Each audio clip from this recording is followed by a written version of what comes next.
They called it helping when Sandra shoved a clipboard under my nose. I had been barely conscious in that narrow ER bed, my chest still tight from whatever had brought me in 3 hours earlier. The monitors kept their steady chirp, and the fluorescent lights buzzed overhead like angry wasps. Sandra appeared beside me with a stack of papers thick enough to hide a knife. Her smile was too bright for someone worried. "We need these signed before shift change, Mom. Hospital policy." Her pen clicked once, twice, like a metronome for panic. "Insurance, treatment consent, discharge instructions." The kind of packet I'd signed my whole adult life. Then I noticed the bottom corners. Page 4, then page 7. "What was on page 6? I asked, my throat raw from breathing treatments. Sandra's fingers slid over the numbers as she shuffled the stack. "Just authorization, nothing important. We need to hurry." She pressed the pen into my palm and guided my hand toward the first signature line. The medication made the room feel far away, like I was looking at my own life through thick glass. Yet her urgency landed sharp. In 43 years of handling my own paperwork, no hospital had ever needed my signature before shift change. I squinted, different font, smaller print. Words that didn't belong in a medical consent packet. Principal, agent, durable. "This isn't hospital paperwork," I whispered. Sandra's grip tightened on the clipboard. "Mom, you're confused from the medicine. This is what the doctor ordered." Across the curtain, a nurse's footsteps paused. I heard the soft drag of rubber soles, then her voice, calm, professional. "Ma'am, can I speak with you alone for a moment?" Sandra froze, and in my hand the pen suddenly felt heavier than it should have. But let me back up. That moment in the hospital didn't happen overnight. It was the culmination of 3 years of what Sandra called helping. It started the winter after my husband died, February 14th to be exact, Valentine's Day, which felt like some kind of cruel joke. I was still wearing black to church, still sleeping on just my side of the bed, still setting the coffee maker for 2 out of habit.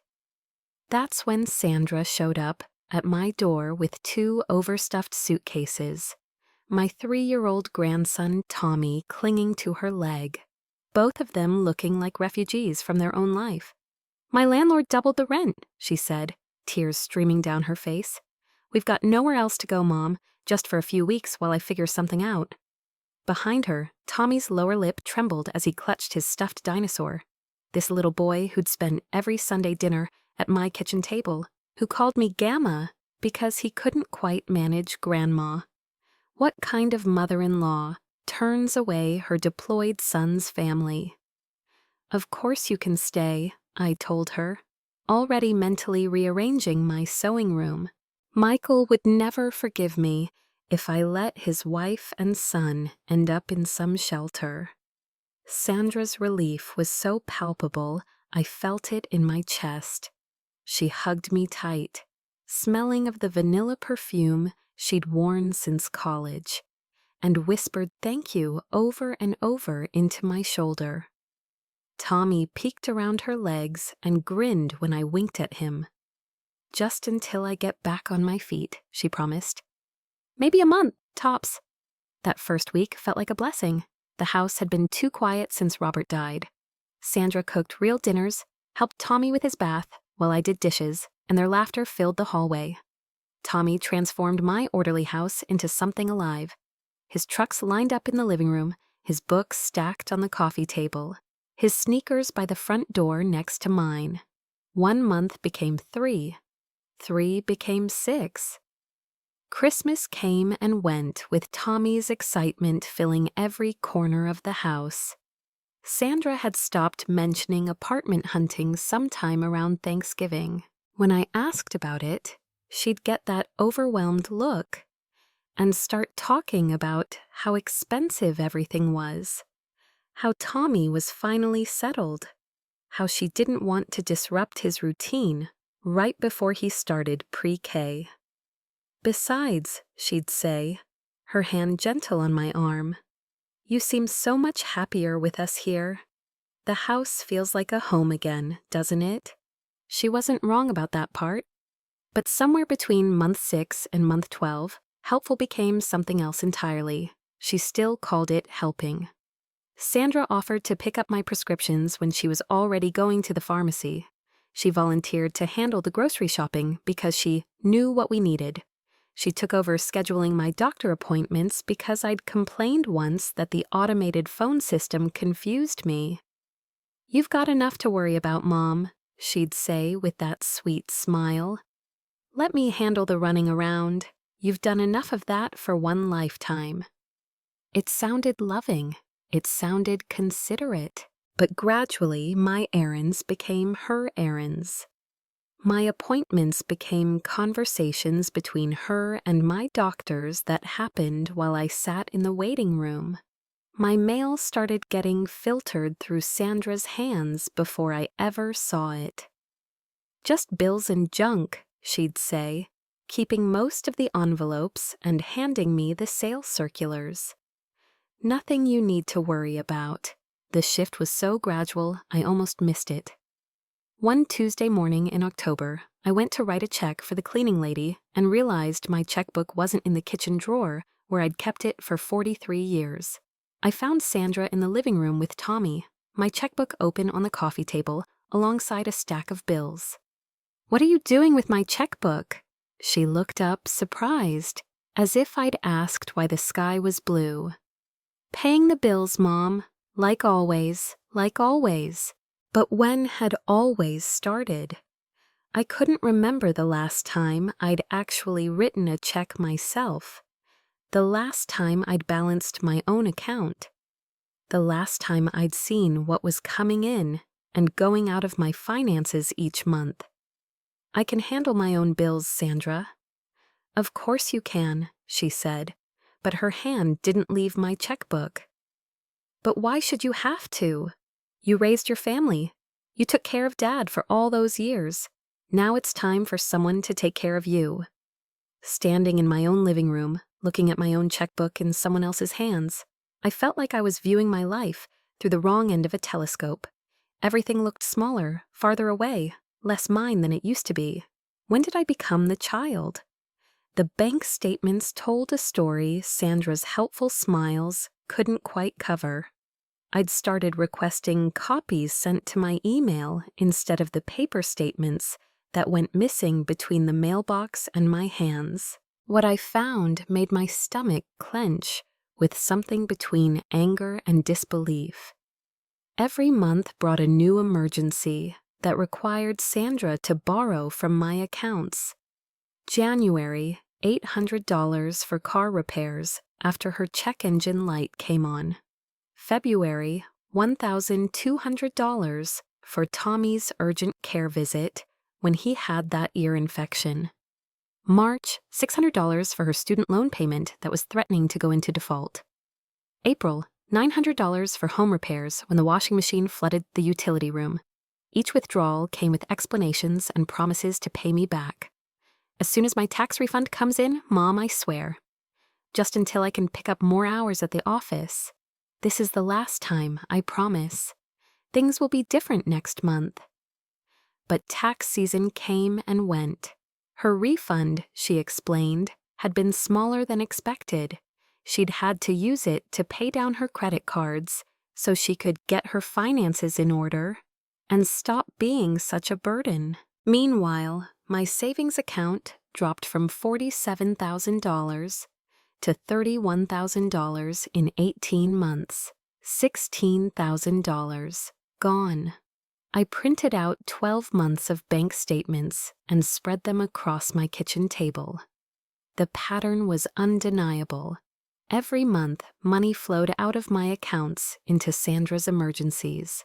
What had started as $200 here and $300 there had grown into 4-figure withdrawals. When I confronted her that evening after Tommy was asleep, she laughed, actually laughed, as if I'd told her something funny. "Mom, those aren't loans. That's family helping family. That's what grandparents do for their children." "But Sandra, this is my retirement money.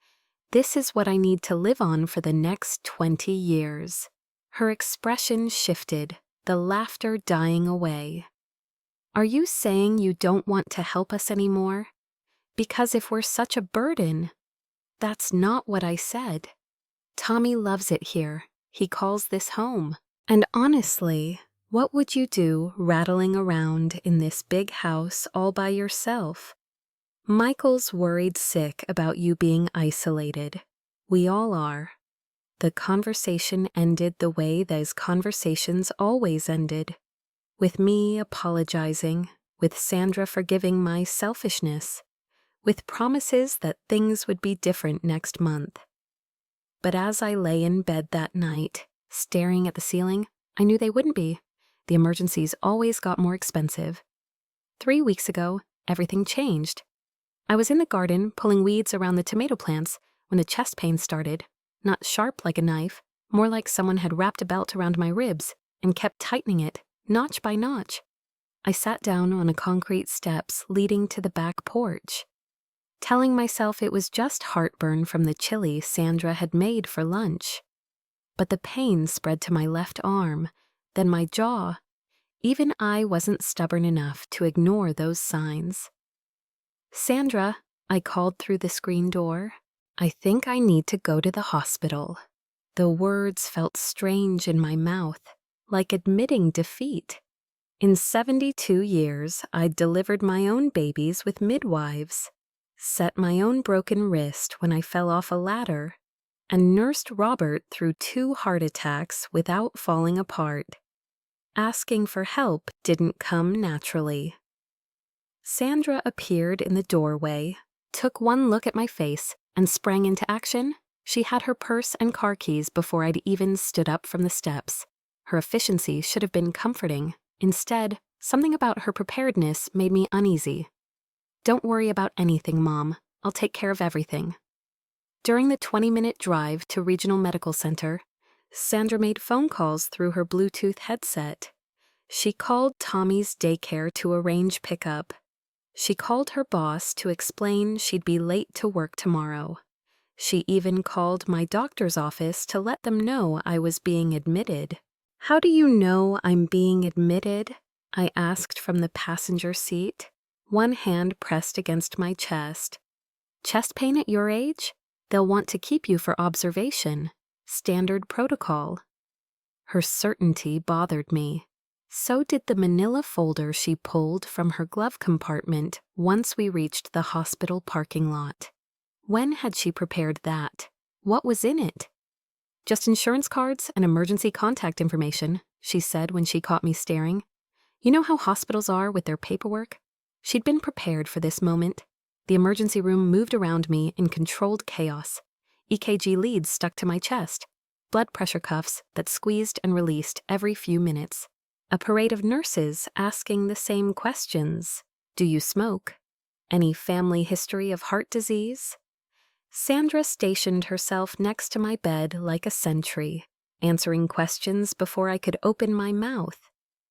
Yes, my mother-in-law takes these medications. No, she doesn't have any allergies. Yes, she's been having chest discomfort for several hours. Ma'am, the triage nurse said, looking directly at me instead of Sandra. I need to hear these answers from you, please. Oh, of course, Sandra said, stepping back with her hands raised in mock surrender. I just want to make sure nothing gets missed. You know how seniors can get confused in stressful situations? Confused. The word hung in the air between us like an accusation. I wasn't confused. I was 72, not 92, and my mind was as sharp as it had ever been. But Sandra's comment planted a seed in the nurse's expression. A flicker of doubt about my mental capacity that I could see taking root. The chest pain eased after they gave me nitroglycerin under my tongue, but the doctors wanted to keep me overnight for cardiac monitoring. Just a precaution, Dr. Patterson explained. Run some blood tests, make sure we're not missing anything serious. Of course, Sandra said before I could respond. Whatever's best for her health. That evening, as visiting hours wound down, Sandra pulled out her manila folder again. She spread several documents across the rolling table that held my dinner tray, careful not to disturb the untouched cup of green jello. "The nurse said we might need these for tomorrow's discharge," she explained, organizing the papers with practiced efficiency. "Insurance authorizations, medication reconciliation forms, that kind of thing." I picked up the first document, standard hospital consent form for continued treatment.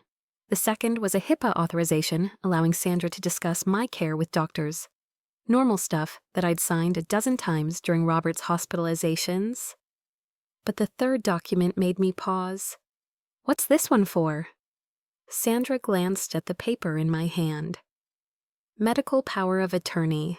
The social worker said it's required for anyone over 70 who's admitted with cardiac symptoms.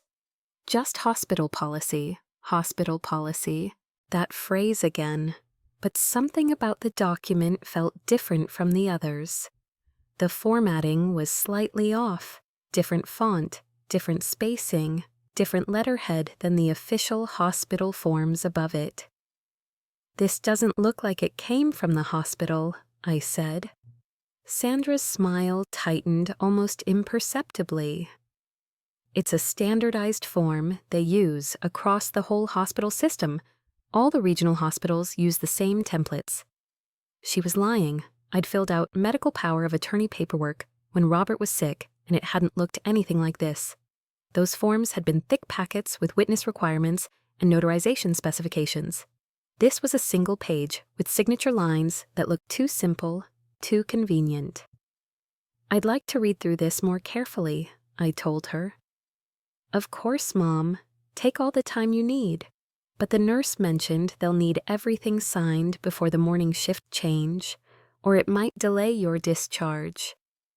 Time pressure, always time pressure. Sandra excelled at creating artificial deadlines that forced hasty decisions. Sign now or face consequences. Decide quickly or miss your chance. Every choice became an emergency that required immediate action. I set the power of attorney form aside and focused on the legitimate hospital paperwork.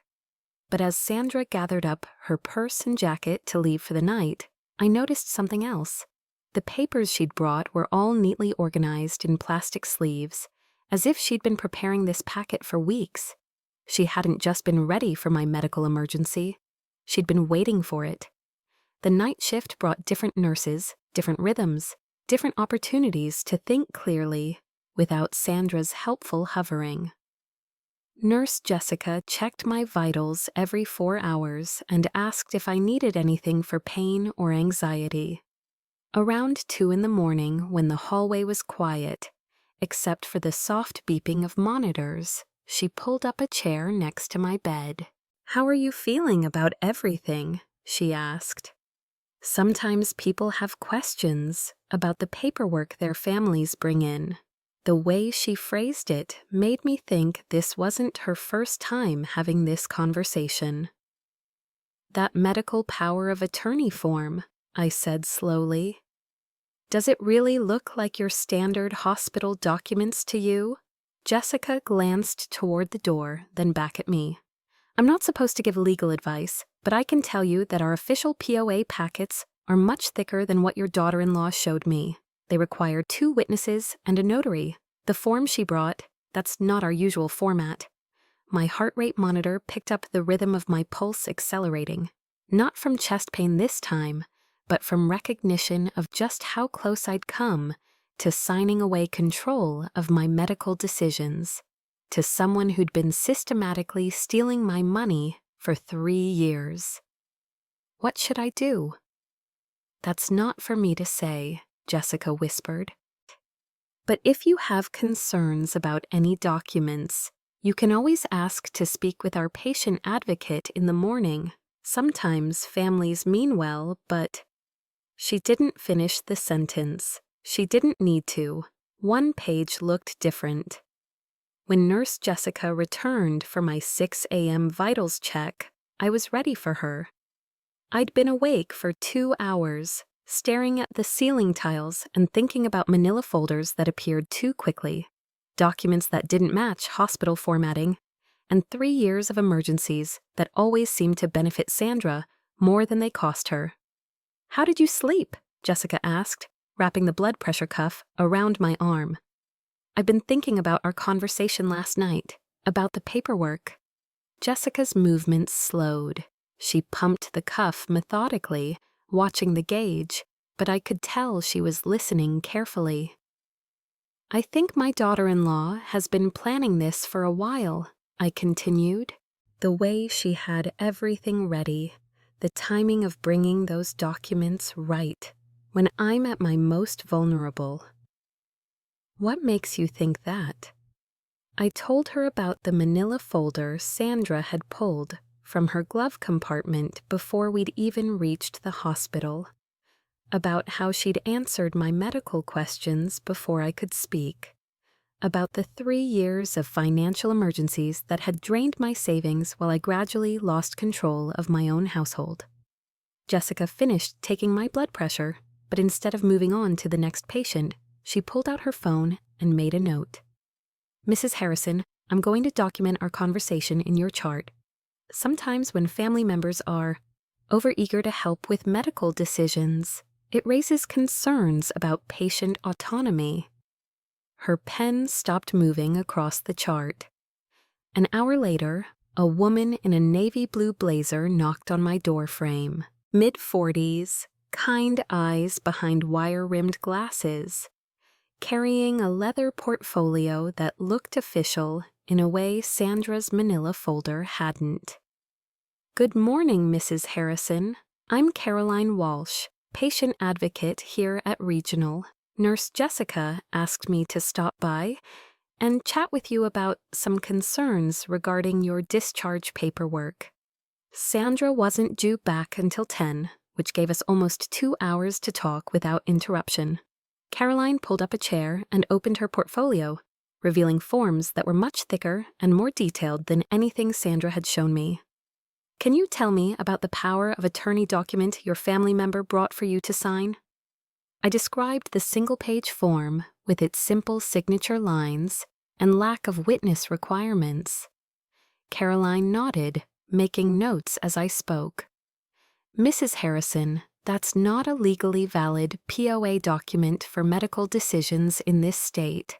Our actual forms require 2 witnesses who aren't family members, plus notarization. The document your daughter-in-law brought wouldn't hold up in court, but it might be enough to convince some medical providers to include her in decisions about your care. So if I had signed it, you would have given her a document she could wave around to claim authority over your medical treatment. Even though it wasn't legally binding, it's a gray area that some people exploit when families don't know better." Caroline opened her portfolio and pulled out a thick packet of official forms. These looked nothing like Sandra's paperwork.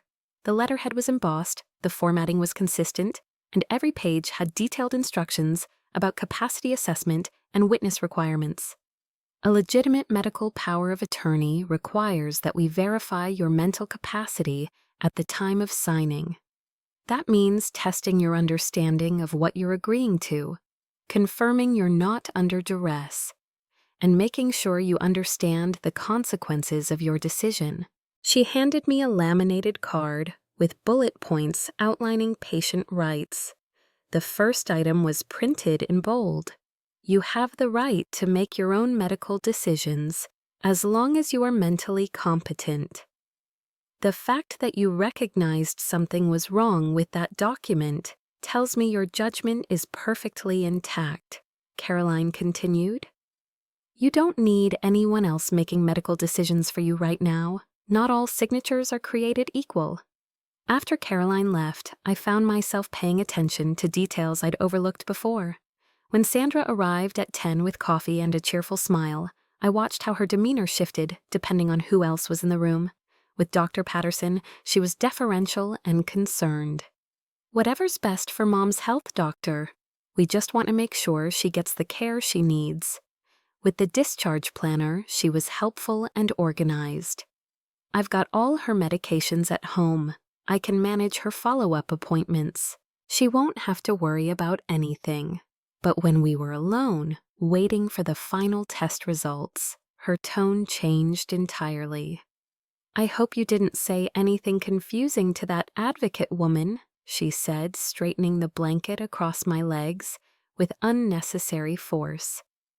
Sometimes hospitals get the wrong idea about families trying to help. They make everything more complicated than it needs to be. I kept my expression neutral, but inside, I was taking notes.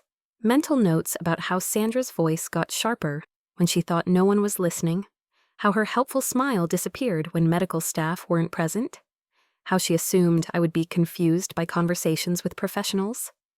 "The important thing is getting you home safely," she continued, "away from all these strangers asking inappropriate questions." She wanted to isolate me, remove me from the hospital environment where trained professionals might notice manipulation tactics, get me back to the house where she controlled the flow of information, the daily routine, the access to outside help. My phone buzzed with a text message. Sandra glanced at the screen and reached for it automatically. "I can handle that for you, Mom. You shouldn't strain yourself." I'm perfectly capable of reading my own messages.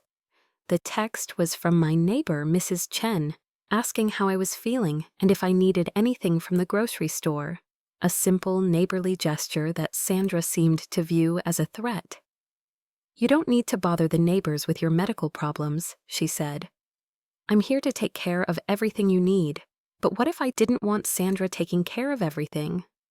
What if I wanted to maintain connections with people who weren't financially dependent on me? What if I wanted to read my own messages, make my own decisions, and sign my own paperwork?" I started keeping track. 2:30 p.m. Sandra answered my cardiologist's question before I could respond.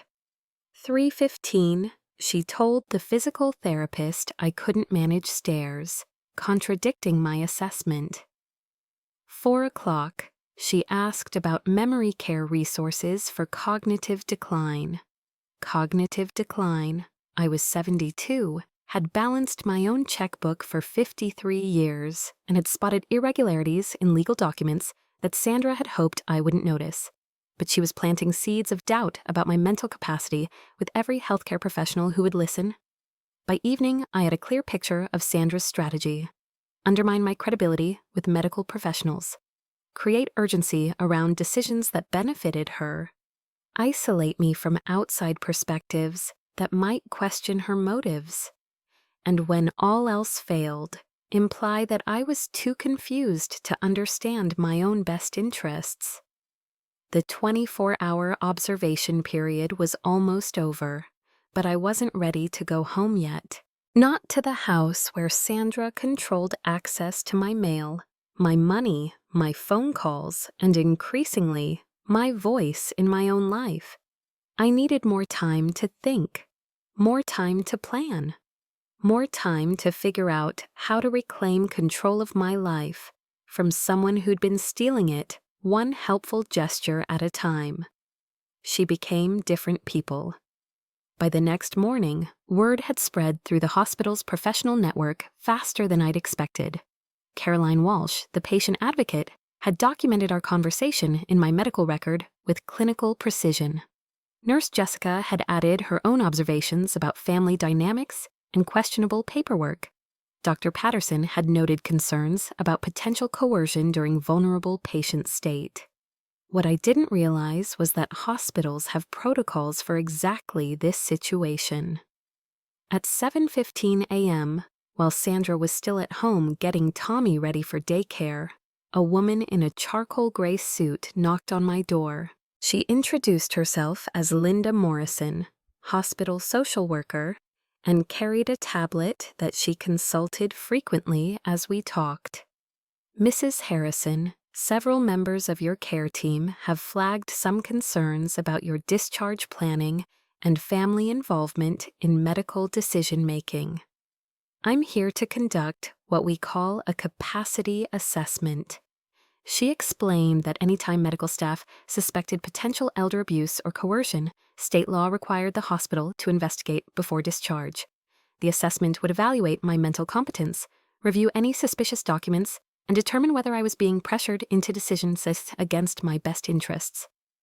This is completely confidential, she assured me. Your daughter-in-law doesn't need to be present, and she won't have access to my findings unless you specifically authorize it. For the next 45 minutes, Linda asked detailed questions about my living situation, financial arrangements, and decision-making process. She showed me Sandra's power of attorney form and asked me to explain what I thought it meant, whether I'd requested it, and whether anyone had pressured me to sign it.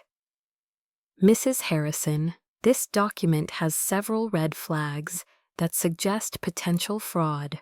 The formatting doesn't match our hospital's legal requirements. There's no capacity assessment attached, and according to your nurse's notes, it was presented during a medical crisis when you were under stress and on medication. Linda tapped her tablet screen, and I could see she was filling out some kind of official form. Based on my assessment, you demonstrate full mental capacity and decision-making ability. I'm documenting that you've declined to execute any power of attorney at this time, and I'm flagging concerns about potential financial exploitation for Adult Protective Services review. What does that mean? It means APS will conduct their own investigation within 48 hours. They'll look at your living situation, your financial records, and any patterns of exploitation or abuse. If they find evidence of financial crimes, they can involve law enforcement. The machinery of protection began turning. An hour later, I had another visitor I wasn't expecting. Detective Ray Sullivan from the hospital's security department wheeled a laptop cart into my room and introduced himself with the matter-of-fact professionalism I associated with people who dealt with unpleasant realities for a living. Mrs. Harrison, the social worker, asked me to review some security footage related to your case. I wanted to show you what we found and get your interpretation. He positioned the laptop screen so I could see it clearly. The video showed the hospital corridor outside my room, with timestamps in the corner marking Wednesday evening around 7 p.m. This is when your daughter-in-law arrived for visiting hours, Detective Sullivan explained. On the screen, I watched Sandra walking down the hallway with her manila folder clutched against her chest. She moved with purpose, not like someone visiting a sick relative, but like someone arriving for a business meeting. Now watch what happens when she reaches your room. The video showed Sandra pausing outside my door, opening her folder, and reorganizing the papers inside.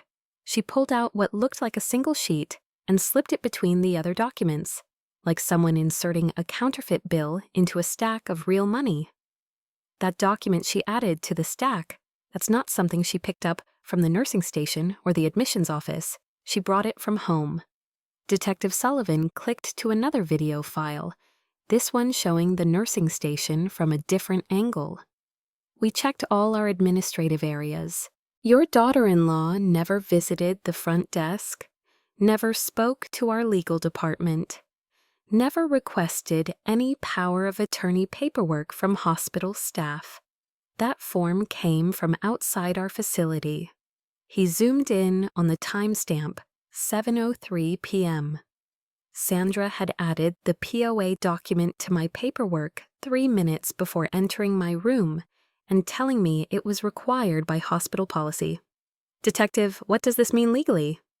It means we have video evidence of document tampering and attempted fraud. She deliberately misrepresented the source and legal requirement of that power of attorney form. In cases involving elderly victims, that's a felony in this state. I stared at the frozen image on the laptop screen. Sandra's face was clearly visible as she slipped the false document into my paperwork. Her expression wasn't worried or confused. It was calculated, focused, determined. Cameras don't lie about premeditation. 20 minutes after Detective Sullivan left, my phone rang. The caller ID showed a local number I didn't recognize. Mrs. Harrison, this is David Chen, no relation to your neighbor. I'm an elder law attorney here in town. The hospital's legal department contacted my office about your situation. I explained that I hadn't requested a lawyer, couldn't afford one, and wasn't sure I needed legal representation. Mrs. Harrison, the hospital sometimes contacts our firm when they encounter potential elder abuse cases. We provide pro bono consultation for victims of financial exploitation. Based on what the social worker told us, you may need immediate legal protection.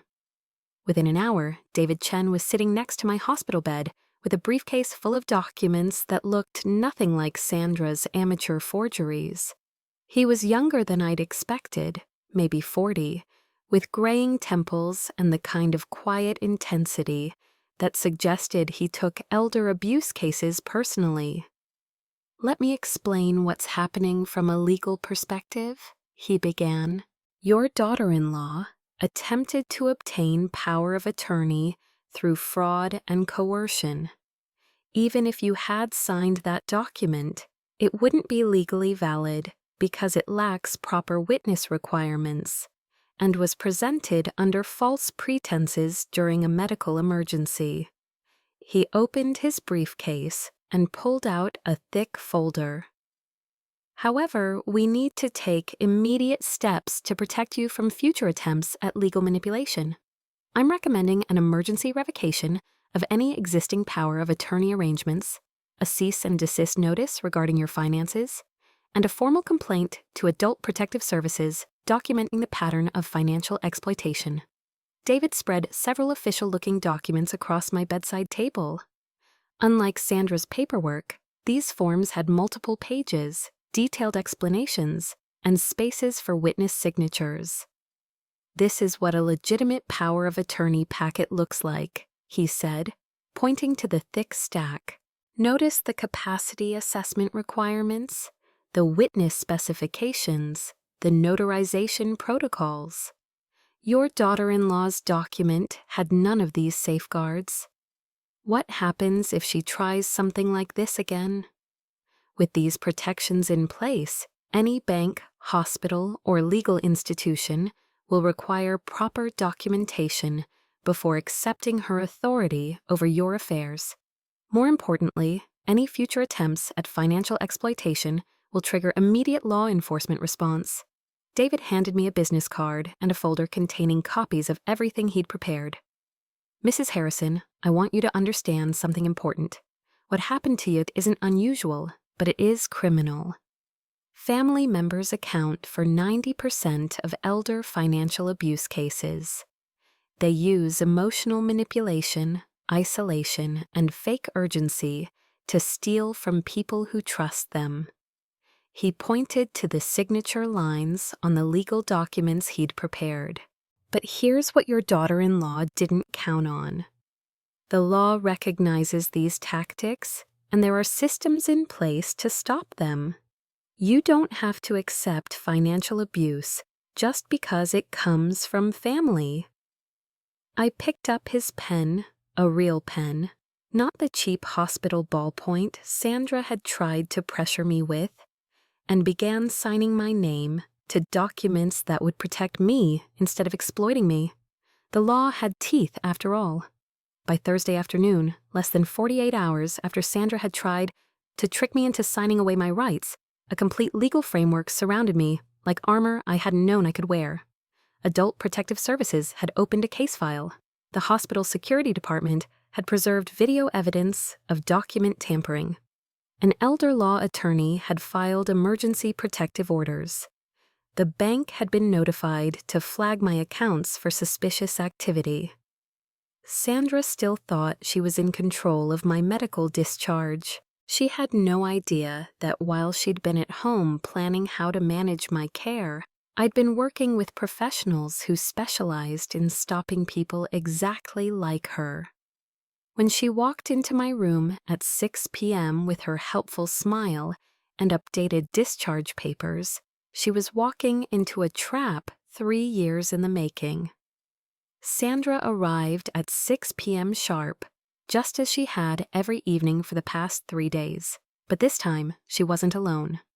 My son Michael walked beside her, still wearing his work uniform from the construction site, looking confused and slightly annoyed about being pulled away from his job for what Sandra had probably described as a family emergency. "Mom, Sandra said you needed both of us here for some kind of meeting?" Michael asked, pulling off his hard hat and setting it on the windowsill. I had to leave work early. I'd been dreading this moment and anticipating it in equal measure. 3 years of watching Sandra manipulate my son, drain my accounts, and chip away at my independence had led to this hospital room, this conversation, this reckoning. "Have a seat," I said. "We need to talk about some things that have been going on." Before I could continue, David Chen knocked on the doorframe. Sandra's expression shifted immediately when she saw his suit, his briefcase, his professional demeanor. This wasn't part of her plan. "Mrs. Harrison, I have those documents we discussed," David said, stepping into the room with calm authority. "Would this be a good time to review everything with your family?" "Documents?" Sandra's voice pitched higher. "What documents? Mom, what's going on?" David pulled up a chair and opened his briefcase with the methodical precision of someone who'd done this many times before. He arranged several thick folders on the bedside table, each labeled with official letterhead that made Sandra's manila folder look like a child's school project. "I'm David Chen, elder law attorney. Mrs. Harrison contacted my office regarding some concerns about financial exploitation and attempted legal fraud." Michael looked back and forth between David and me, his confusion deepening. "Mom, what are you talking about? Sandra's been taking care of everything for you." "That's exactly the problem," David said. He opened the first folder and pulled out a stack of bank statements. "Mr. Harrison, I'd like you to look at these account records from the past 18 months. He spread the statements across the rolling table like a dealer laying out cards. Each page showed withdrawals in Sandra's neat handwriting, money flowing out of my accounts in a steady stream that had accelerated over time. January through March, $3,200 for various emergencies. April through June, $4,800. July through September, $5,700. Michael picked up one of the statements, squinting at the numbers. His face changed as the pattern became clear. "Sandra, these are all signed by you. This is a lot of money." Sandra's helpful smile flickered like a candle in wind. "Those were loans, Michael. Family helping family. Your mother wanted to help us get back on our feet." David reached into his second folder and pulled out a different set of documents. "Mr. Harrison, these are the loan agreements your wife signed for those transactions. Could you review them, please?" Michael examined the papers David handed him, turning them over, looking for signatures, terms, repayment schedules. After a long moment, he looked up with an expression I hadn't seen since he was 12 years old, and I'd caught him lying about breaking a neighbor's window. "There aren't any loan agreements," he said quietly. "Exactly," David replied. "What we have is a pattern of financial exploitation. Your wife withdrew nearly $16,000 from your mother's accounts over 18 months without any formal agreements, repayment plans, or documentation." Michael's face went white when he saw the bank statements. Sandra stood up abruptly, her chair scraping against the floor. "This is ridiculous. I've been sacrificing everything to take care of her. I gave up my apartment, my independence, my life, to make sure she wasn't alone in that big house." "Mrs. Harrison," David said, his voice remaining calm while Sandra's volume increased, Would you like to show your son the power of attorney document his wife attempted to have you sign yesterday?" I nodded, and David pulled the single-page form from his briefcase. It looked even more obviously fraudulent next to his legitimate legal documents. "This document was presented to your mother during a medical crisis, with false claims that it was required by hospital policy. If she had signed it, your wife would have gained legal authority over your mother's medical and financial decisions." Michael studied the document, his construction-trained eye catching details the same way he'd notice shoddy wiring or weak foundations. "This doesn't look right. When Dad was sick, Mom's power of attorney papers were way thicker than this." "Your father's POA was legitimate," David explained. "This document lacks proper witness requirements, notarization protocols, and capacity assessments. It's essentially a worthless piece of paper designed to look official enough to fool medical professionals." I watched my son's face as 3 years of Sandra's helpful management suddenly looked different through the lens of legal fraud and financial theft. The concerned daughter-in-law became someone who'd been systematically stealing from his mother while isolating her from outside support. "Sandra," Michael said slowly, "you told me Mom was getting confused about money. You said you were helping her because she couldn't handle her own finances anymore." "She was confused," Sandra insisted. "She still is. Look at her, bringing lawyers into family business, making everything complicated when all I was trying to do was help. I'd been quiet long enough. Time to set the record straight." "Sandra," I said, my voice steady and clear, "help doesn't require forgery." The room fell silent, except for the soft beeping of my heart monitor. Sandra stared at me as if I'd slapped her. Michael looked between us with growing understanding of just how manipulated he'd been. David cleared his throat and opened his third folder. "Mrs. Harrison, are you ready to proceed with the formal revocation of any unauthorized financial arrangements?" I picked up the pen he offered me, a real lawyer's pen, not Sandra's cheap hospital ballpoint, and began signing my name to documents that would protect my money, my medical decisions, and my autonomy from further exploitation. "I hereby revoke any informal or formal financial arrangements with Sandra Harrison," I read aloud from the legal document. "I establish clear boundaries regarding my medical care, residential decisions, and financial management." Sandra's mask finally slipped completely. "You can't do this. Michael, she can't do this. Where are we supposed to live? What about Tommy?" "You'll figure it out," Michael said quietly. "The same way Mom figured out that something wasn't right about what you've been doing." David handed me another document, this one addressed to my bank. "This notifies your financial institution to flag your accounts for monitoring. Any future attempts to access your money will require your direct authorization, with proper identification and capacity verification."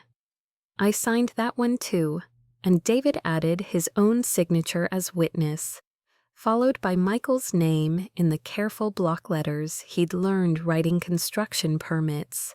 "One more signature," David said, pulling out a final form. "This authorizes the bank to review all transactions from the past 3 years for potential recovery of stolen funds." Every dollar had a digital trail. The transformation happened faster than I'd expected.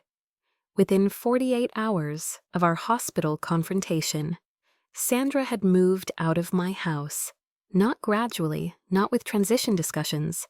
She packed while I was hospitalized and left a note on the kitchen table explaining that she'd found temporary housing with her sister in the next county.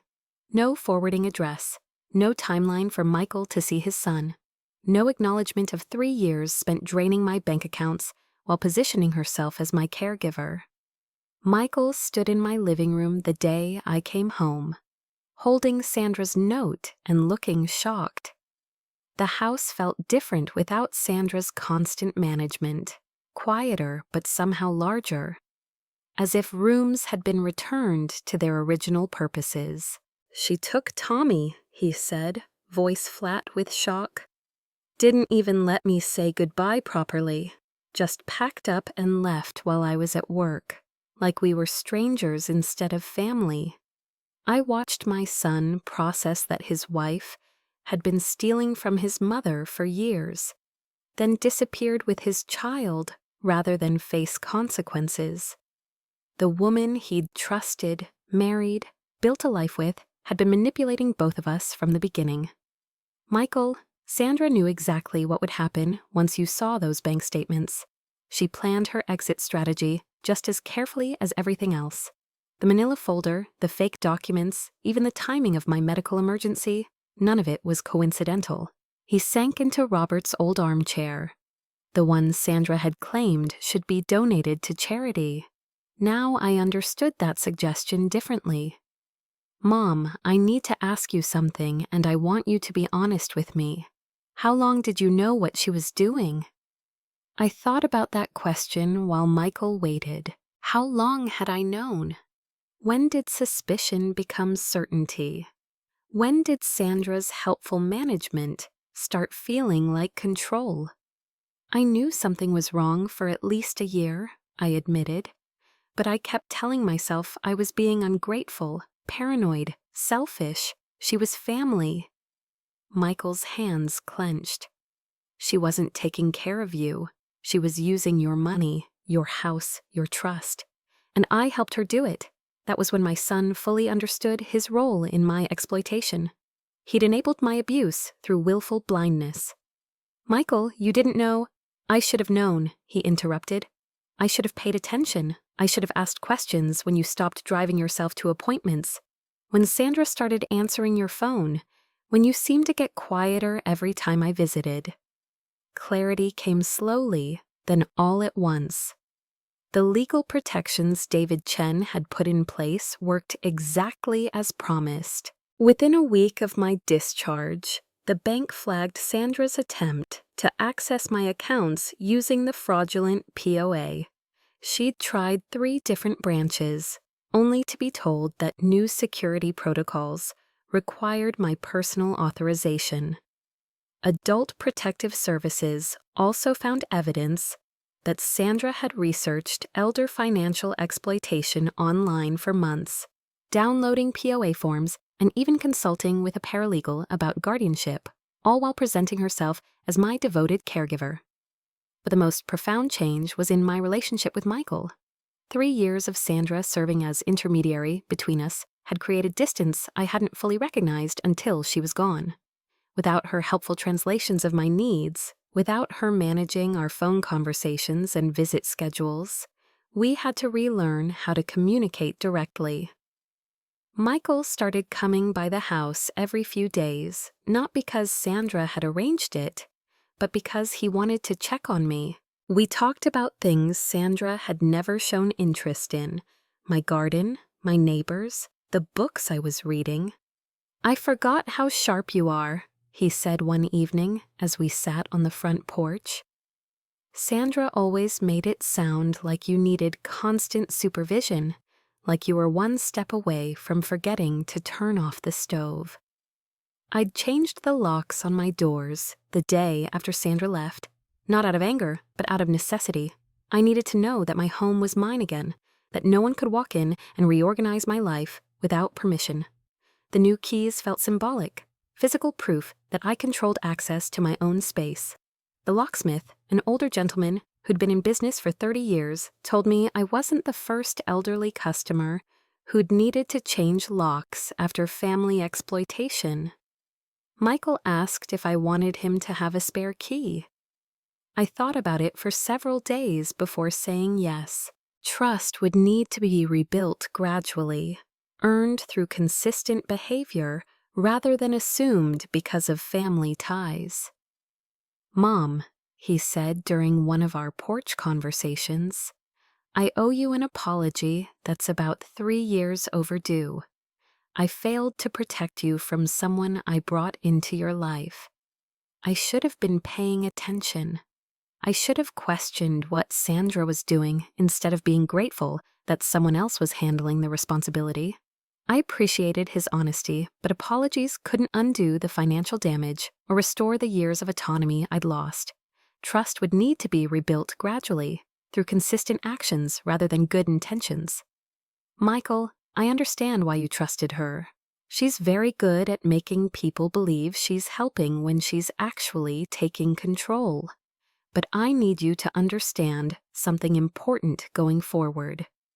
He waited while I chose my words carefully. The evening was quiet, except for the sound of sprinklers starting up across the neighborhood. Some apologies come too late to fix everything. The checkbook felt foreign in my hands at first. 3 months after Sandra's departure, I sat at my kitchen table writing checks for utilities, simple tasks that had once been routine. My handwriting looked shakier, not from age, but from unfamiliarity with motions I'd performed thousands of times before Sandra started helping. I'd forgotten the quiet satisfaction of balancing my own accounts, of seeing exactly where my money went, of making spending decisions without justifying them to someone else. My choice, my money, my home. Driving to the grocery store felt revolutionary. I'd reclaimed my car keys from the kitchen hook where Sandra had moved them. The radio was tuned to classical music again, not Sandra's pop songs. At the store, I chose my own produce and paid with my own card without anyone offering helpful suggestions. Independence muscle memory returning felt like physical therapy for a life I'd almost forgotten. Mrs. Chen had mentioned a senior center with book clubs and activities. For the first time in years, I felt curious about activities that existed outside my own four walls. The Riverside Senior Center occupied a converted school building with wide hallways and bulletin boards covered in notices for trips and social events. Walking through those doors felt like entering a world where older adults were treated as capable people with opinions worth hearing. I signed up for the Tuesday book club and Thursday gardening group, simple commitments that created structure without anyone controlling my schedule. The other members welcomed me without asking intrusive questions about my family situation. For the first time in 3 years, I had conversations that weren't filtered through Sandra's interpretations of what I needed or wanted. Weekly book discussions gave me something to think about besides bank statements and legal documents. The gardening group taught me tomato techniques that might actually work in my backyard. Volunteer opportunities at the Community Meals Program connected me to people who needed help in ways I could provide. These weren't relationships based on financial dependency or caregiving obligation. They were friendships built around shared interests and mutual respect. People who would notice if I missed a week, who would check on me without trying to take over my life. Building this social protection network felt like the final piece of reclaiming my autonomy, ensuring I'd never again be isolated enough for someone to exploit my trust without witnesses. I hadn't realized how small my world had become. 6 months later, Michael came by as part of the routine we'd rebuilt. Coffee in my kitchen, the same 2 mugs, the same chair he used to avoid when Sandra was still around. He carried an envelope this time, not for me to sign, just to show me. "Custody's settled," he said.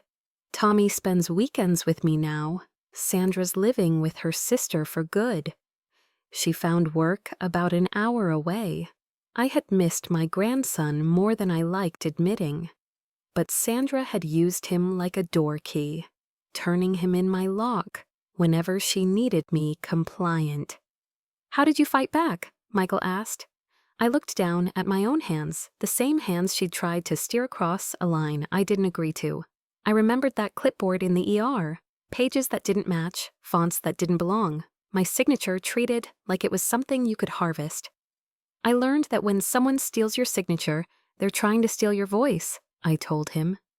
So I stopped letting anyone rush me in a crisis. I asked for copies. I asked for a nurse to stay. I asked to speak alone. After he left, I sat at my table and paid one bill the slow way. Open the envelope, read the line items, write the check, record it in my own handwriting. It shouldn't have felt heroic, but it did. Peace, I had learned, wasn't the absence of conflict. It was the certainty that I could say no, and the courage to protect myself when someone tried to turn help into control. Dan YKB Bajia 10. Your signature was your power. I guarded mine the way I guarded my front door. And if someone's help with your finances or medical care made your stomach tighten, trust that instinct. Ask questions. Document everything. Share this story with anyone who needed the reminder.